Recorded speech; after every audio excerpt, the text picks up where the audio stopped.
Dulu nilai itu bikin deg-degan, sekarang nilai lebih mirip formalitas. Karena mau seberapa kosong isinya, tetap bisa dikatrol. Dan naik kelas sudah seperti jadwal rutin, otomatis dan hampir pasti. Sistem merayakan kenaikan, bukan pemahaman.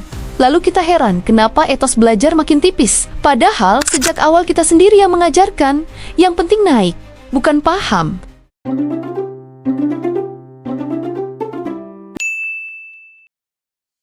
Nilai dinaikkan, prestasi diiklankan, masalah disembunyikan.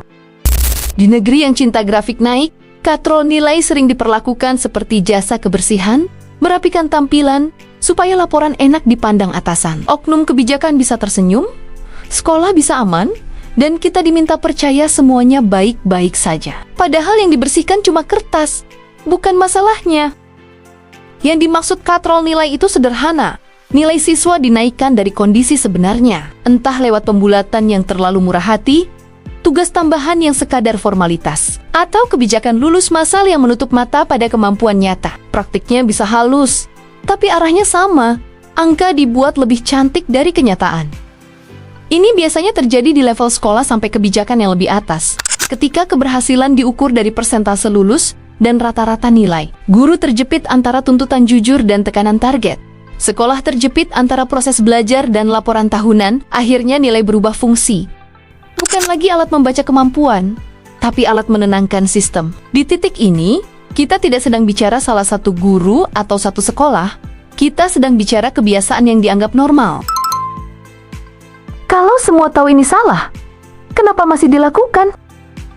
Pemerintah suka bicara mutu, tapi di saat yang sama menaruh beban di dalam angka. Oknum kebijakan ingin terlihat berhasil, tanpa mau repot bereskan akar masalah. Maka lahirlah solusi instan, rapikan nilai, amankan laporan, selesai urusan. Alasan paling sering terdengar itu soal citra dan target. Sekolah takut dicap buruk, daerah takut terlihat tertinggal, dan sistem takut mengakui kegagalan. Dalam tekanan seperti ini, katrol nilai terasa seperti jalan keluar paling aman dan paling cepat. Ada juga faktor beban kurikulum, fasilitas yang tidak merata, dan jumlah siswa yang tidak sebanding dengan pendampingan. Ketika proses belajar tidak ideal, yang diperbaiki justru hasil akhirnya. Seolah masalah bisa selesai kalau angkanya sudah cantik. Jadi kenapa ini terus terjadi? Karena sistem lebih menghargai tampilan daripada proses. Selama yang dihitung cuma persentase dan grafik, kejujuran akan selalu kalah oleh kepatuhan. Nilai tinggi itu pintar atau cuma terlihat pintar? Kemudian di atas kertas, angka 8 atau 9 terlihat meyakinkan. Pejabat bisa bilang kualitas naik, sekolah bisa bilang berhasil, dan orang tua bisa tenang. Tapi dunia nyata tidak membaca rapor. Dunia nyata membaca kemampuan. Nilai itu seharusnya cuma indikator, penunjuk arah untuk tahu bagian mana yang kuat dan mana yang lemah. Skill itu kemampuan yang benar-benar dipakai, diuji, dan terasa saat harus menyelesaikan masalah. Keduanya tidak selalu berjalan bersama, apalagi kalau nilainya sudah dikatrol. Masalah muncul ketika nilai diperlakukan sebagai tujuan, bukan alat. Siswa mengejar angka, bukan paham. Sekolah mengejar kelulusan, bukan proses. Di titik ini, kita sedang melatih generasi yang jago lulus, tapi belum tentu siap.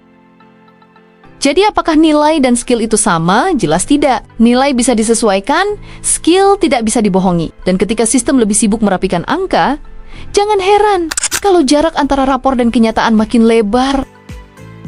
Semua terlihat aman sampai kenyataan mulai menampar.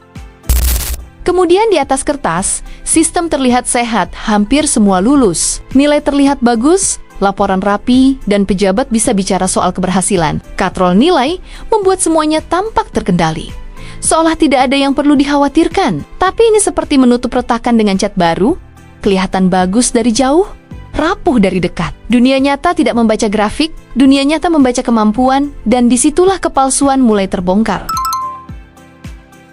Dampaknya paling cepat terasa di siswa. Kepercayaan diri dibangun dari angka yang tidak jujur, lalu runtuh saat tuntutan nyata mulai datang. Yang rajin dan yang diselamatkan sistem, berdiri di angka yang sama, pesan yang tertanam jadi sederhana, usaha tidak terlalu penting, asal tetap aman. Dari sini, pendidikan pelan-pelan berhenti jadi ruang belajar jujur, dan berubah jadi pabrik kelulusan yang menunda masalah ke depan. Kalau sudah tahu ini merusak, kenapa tetap dipelihara?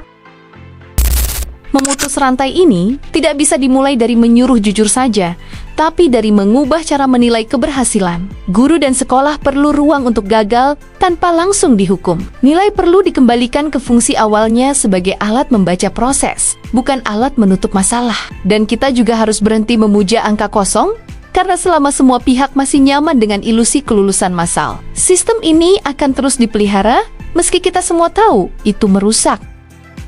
Kita mungkin merasa semua baik-baik saja karena hampir semua naik kelas dan nilainya terlihat aman. Tapi kalau kita jujur, apakah ini juga yang kita lihat di lingkungan kita sekarang? Di sekolah anak kita, adik kita, atau bahkan dulu di bangku kita sendiri? Dan menurut kalian, apakah nilai masih pantas dijadikan ukuran utama? Atau justru sudah lama kehilangan maknanya? Tulis di kolom komentar, bukan untuk saling menyerang, tapi untuk saling memahami sebelum semua terlambat. Kita hidup dalam kebiasaan, ironi masyarakat yang